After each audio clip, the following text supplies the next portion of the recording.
대단원 3 서양윤리 사상, 소단원 7 서양윤리 사상의 영혼과 덕 있는 삶. 교재는 57페이지입니다.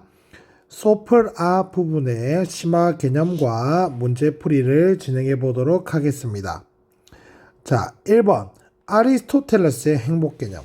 여러분, 아리스토텔레스의 행복은 정의를 외우셔야 됩니다. 우리 앞에도 있습니다.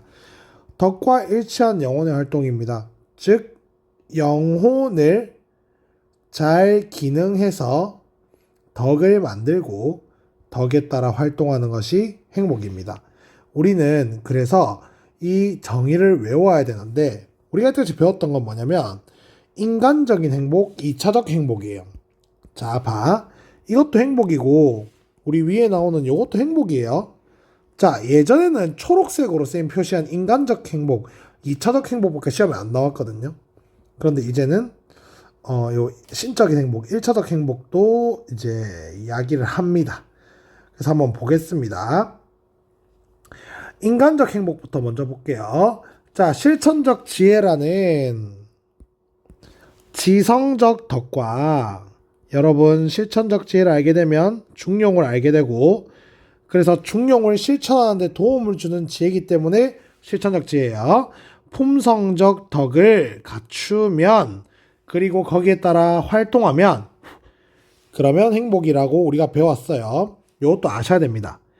자, 그런데 우리 아리스토텔레스는 1차적 행복, 2차적 행복보다 더 높은 수준의 행복을 제시해요. 그래서 1차적 행복은 누구나 도달할 수 있어, 인간이 노력하면. 하지만 1차적이 아니라 2차적. 1차적 행복, 최고의 행복은 아무나 도달할 수 있는 건 아니고, 철학적 지혜에 따른 관조적 활동을 통해서만 도달할 수 있어요. 여러분, 철학적 지혜 우리 앞에서 배웠는데, 세상의 지식, 자연에 대한 지식, 신에 대한 지식을 파악하는 건데, 너무 큰 지식이기 때문에 이거는 파악한다라고 하기보다는 관조한다라고 표현했거든요. 이럴 때 파악할 수 있는 겁니다. 여러분, 그래서 이 두 개 다 하나하나 챙겨야 됩니다. 여러분, 근데 우리 철학적 지혜에 따른 관조적 활동이 행복이라는 것을 보니까 뭘 좀 깨닫게 되냐면, 이분이 플라톤을 계승했구나라는 걸 알 수 있어요. 왜냐면 여러분, 철학자가 지혜를 파악하고 나머지 부분들이 그걸 잘 따를 때 그게 행복이라고 누가 이야기했죠? 플라톤이 이야기했습니다. 자, 그래서 밑에 보겠습니다. 여러분, 요건 읽어보면 돼요. 2번, 서양에서 가장 어렵게 출제되는 사상가가 아리스토텔레스다. 자, 요거. 그래서 행복은 덕과 일치한 영혼의 활동으로 정의하고 있다. 여기서 중요한 건 행복은 품성 상태가 뭐냐면 덕이거든요. 그러니까 지성적 덕, 품성적 덕을 갖추는 게 그게 행복이 아니고, 품성 상태, 덕을 갖추고 활동을 해야 행복한 거예요. 그러니까 덕을 갖추고 가만히 있으면 행복한 게 아니야. 자, 그러니까 이게 쉽게 말하면 무슨 뜻이냐면, 예를 들어 내가 봐봐. 내가 수업을 엄청 많이 해서 수업을 잘하는 덕을 갖추었어. 그게 행복이 아니고 그 덕을 갖추고 계속 수업을 하는 게 행복인 거예요. 자, 그리고 두 번째 가보겠습니다. 문제 1. 아리스토텔레스는 행복은 영혼의 탁월한 품성 상태라고 정의함. 2022 대수능 전멸했습니다. 전부 다 틀렸어요. 자, 여러분들은 아시죠? 영혼의 탁월한 품성 상태가 아니고 그 품성 상태를 가지고 뭐까지 해야 돼요? 활동해야 된다. 그래서 틀렸다. 자, 밑에 아리스토텔레스 지문과 선택지에서 품성 상태라는 표현이 나온다. 여러분, 이거 읽어보면 됩니다. 인간의 영혼에 생겨나는 건 감정, 능력, 품성 상태라고 하는데, 자, 능력을 통해 감정을 경험할 수 있다. 품성 상태란 우리가 외부로부터 생겨난 감정에 대해 올바른 태도를 취하거나 나쁜 태도를 취하게 되는 어떤 것으로 유일한 도덕평가 대상이다. 우리가 알고 있는 품성 상태는 지적인 덕, 품성적 덕, 중용, 악덕이 있다. 여러분, 품성 상태는 좋은 것도 있고 나쁜 것도 있어. 지적인 덕, 품성적 덕, 중용 같은 것도 있지만 나쁜 악덕도 있다. 여러분, 행복은 지적인 덕과 품성적 덕을 갖추고 활동하는 것, 또는 철학적 지혜에 따라 관조적으로 활동하는 데서 행복이 온다. 문제 2번 가봅니다. 아리스토텔레스는 악덕은 영혼에 생겨나는 품성 상태가 아니라 감정이라고 봄. 와, 정말 어려웠던 문제예요. 여러분, 품성 상태입니다. 감정이 아니라요. 그래서 틀렸습니다. 그래서 밑에 볼게요. 이 지문에서 따온 거야. 니코마코스 윤리학. 니코마코스는요, 아리스토텔레스 아빠입니다. 그래서 니코마코스 윤리학이라는 책을 아리스토텔레스가 썼는데요. 영혼에서 생겨나는 것이 세 가지, 즉 감정, 능력, 품성 상태이므로 탁월성은 이 셋 중 하나일 것이다. 자, 내가 말한 감정이란 욕망, 분노, 두려움에 대한 시기, 기쁨, 즐거움과 고통을 동반한 것이다. 능력이란 이런 감정을 경험할 수 있게 해주는 것이다. 품성 상태란 우리가 감정들에 대해 제대로 태도를 일으킬 수 있게 한 능력들이다. 품성 상태란 그것에 따라 우리가 감정들에 대해 제대로 태도를 취하거나 나쁘게 태도를 취하는 것이다. 여러분이 별거 아닙니다. 봐봐. 감정은 그냥 감정이잖아. 감정을 느끼는 게 능력이고 그 감정에 대해서 어떠한 태도를 취하는 게 품성 상태야. 그래 봐봐. 중용도 품성 상태래. 한번 볼게. 내가 어떤 감정에 대해 지나치거나 모자라지 않게 대하는 태도를 중용이라 하잖아요. 자, 4번도 중요한데요. 뭐 다 중요합니다. 자, 아리스토텔레스에게 있어서 조음, 여러분 조음선은 뭐였어요? 목적이죠. 최고선은 명확하게 구분해야 해. 최고선은 누구에게 보편적으로 행복이겠지만 조음은 사람에 따라 다를 수 있어. 여러분 이거 이해되시나요? 봐봐. 여러분 예를 들어 너 왜 공부해? 대학 가려고요. 너 왜 대학 가야 돼? 취업하려고요. 여러분 순간순간이 다 목적이죠. 그런 것들은 다 조음이잖아. 여러분 목적은요 사람마다 다 달라요. 여러분들의 목적은. 근데 그 목적들이 최종적으로 도달하는 곳은 행복으로서 보편적인 거예요. 그래서 조음은 어떤 공통적이며 단일한 보편자로 존재하지 않지만 이 문장이 너무 중요한 문장이야. 좀 최고 난도로 간 거예요. 최고 조음이라는 보편성은 보편자로 존재합니다. 그래서 봐봐. 조음은 항상 그 자체로 위해 선택될 뿐 다른 것을 위해 선택되지 않는다. 여기서 조음이 아니고 최고선이야.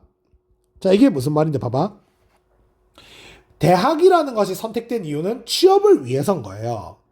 그러면 결국 취업을 위해 선택된 거니까 다른 것을 위해 선택된 거죠. 하지만 여러분 보세요. 행복이라는 건 다른 것을 위해 선택될 수 없어. 봐봐. 취업을 왜 해? 돈 벌려고. 왜 행복해? 여러분 왜 행복해? 뭐 하려고? 말이 돼요? 안 되죠. 그래서 틀렸습니다. 최고선이라고 해야 됩니다. 자, 그리고 보자.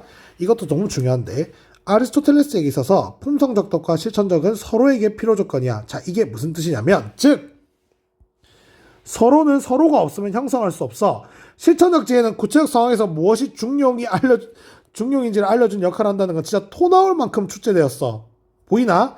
그러면 품성적 덕인 역할은 뭘까? 품성적 덕은 올바른 목표를 설정할 수 있도록 도와주는 덕이야. 그래서 봐봐, 이런 거야. 봐봐.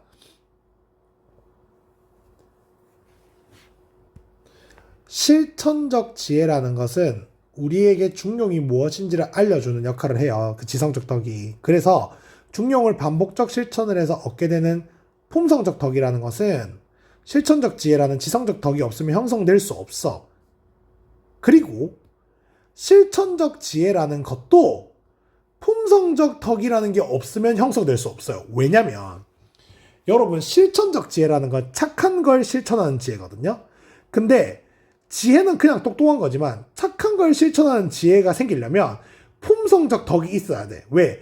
품성적 덕이 너에게 착한 것을 실천할 수 있도록 목표를 바르게 설정할 수 있도록 도와주기 때문이에요. 결론, 품성적 덕과 실천적 지혜, 즉 품성적 덕과 지성적 덕은 동시에 있던지 둘 다 없던지밖에 없어. 하나만 있는 경우는 존재하지 않습니다. 넘어가겠습니다. 자, 여러분 요거 혹시 궁금할까 싶어서 넣어봤는데 플라톤에 있어서 정의는 곧 행복이다. 왜? 정의가 있으면 지용절 다 있다는 거니까. 그런데 우리가 배운 바로는 통치자를 제외한 나머지 계급은 지혜를 덕을 갖출 수 없잖아. 맞죠? 방위자랑 생산자는 지혜가 없잖아. 그럼 얘들 어떻게 행복해져? 그래서 플라톤은 공동체 생활을 강조해. 여러분 이거 좀 어려운 개념인데 한번 볼게요. 공동체 속에서 수호자의 지혜와 용기를 본받음으로써 나머지 계급도 행복해질 수 있는 거야. 그게 뭔 뜻이냐면 깊게 생각하지 마세요. 그냥 궁금해할까봐. 여러분 지용절 다 있어 행복해지면 공동체에서 통치자 말고는 행복할 사람이 없잖아. 그럼 나머지 애들은 못 행복한 거야, 플라톤한테. 그래서 지혜, 용기, 절제를 가진 통치자 또는 용기를 가진 방위자를 생산자가 본받으면서, 또는 방위자가 통치자의 지혜를, 또는 생산자가 방위자의 용기와 통치자의 지혜를 본받음으로써 행복해지는 거야. 그래서 여러분, 방위자랑 생산자는 공동체가 없으면 행복해질 수 없어요. 그래서 봅니다. 문제 4번. 플라톤은 방위자와 생산자 모두 통치자의 지혜를 따라야 한다. 그렇죠. 결국 뭐 하기 위해서? 행복해지려고. 자, 아리스토텔레스에게 있어서 실천적 지혜만 가지고 있을 수 없다. 말했죠? 실천적 지혜가 있다면 품성적 덕도 있다. 품성적 덕은 행동과 감정 관련된 덕인 중용과 관련이 있다. 뭐예요? 중용이 밖에 있으면 중용이고 내가 실천해서 내 안으로 들어오면 품성적 덕이다. 자, 5번. 아리스토텔레스는 실천적 지혜는 행동에 영향을 미칠 뿐 감정에 영향을 미치지 못한다고 본다. 그렇나요? 여러분 봐봐. 천천히 가보자. 중용이라는 것은 행위와 감정에 있어서 중간인데 실천적 지혜는 중용이 무엇인지를 알려주는 거잖아. 그러면 어떻게 감정에 영향을 못 미치겠어? 당연히 미칩니다. 자, 그리고 6번. 플라톤은 지혜로운 사람은 영혼을 위해 무엇이 유익한지 알고 있다. 정확한 지혜의 정의. 자, 7번. 아리스토텔레스는 유덕한 사람은 이성을 잘 발휘할 수 있는 사람이라고 본다. 맞는 말입니다. 선생님, 이성을 잘 발휘하면 지성적 덕만 있는 건데 그러면 품성적 덕이 없을 수도 있잖아요. 그럼 유덕 아닌 거 아니에요? 여러분 웃긴 질문이에요. 지성적 덕과 품성적 덕은 동시에 있거나 하나만 있는 경우는 없습니다. 둘 다 없거나 둘 다 있거나. 플라톤은 통치자가 각 사물에 내재한 이데아를 파악하기에 선의 이데아를 인식해야 된다. 선의 이데아를 인식해야 된다 맞거든요. 근데 뭐가 틀렸어요? 각 사물에 내재하지 않아요. 여러분 이거 기억나나? 플라톤은 이데아는 이상세계, 사물은 현실세계. 절대 이데아는 사물에 내재할 수 없다. 모든 선에 공통된 하나의 선 자체가 모든 선을 낳는 원천인가? 뭐예요? 선의 이데아가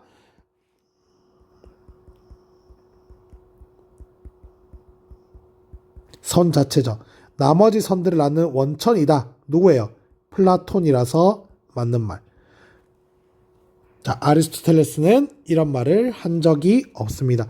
아리스토텔레스는 공통된 선이 나머지 선을 낳는다는 이야기를 한 적이 없다. 자, 문제 10번. 아리스토텔레스는 덕은 좋은 인간이 되고 인간의 기능을 훌륭하게 수행하는데 기여한다. 왜 그럴까요? 덕이라는 것이 인간의 기능을 훌륭하게 수행해서 생기는 거고요. 그리고 덕이 있으면 인간의 기능을 훌륭하게 더 수행하는 도움이 돼요. 자, 여러분 이거 천천히 쌤이 설명을 해볼게. 봐봐. 좋은 인간이 된다는 부분이 품성적 덕 부분이고 인간의 기능을 훌륭하게 수행한다는 게 지성적 덕이란 말이야. 근데 봐봐. 여러분 이거 명확하게 설명하는 사람 잘 없다. 봐봐. 예를 들면 전 세계에서 수업을 나처럼 하는 사람 나밖에 없어. 그러면 수업을 열심히 해서 내가 덕을 갖추었다고 생각을 해볼게. 여러분 내가 열심히 수업을 해서 내가 수업을 잘하는 덕을 갖추었어.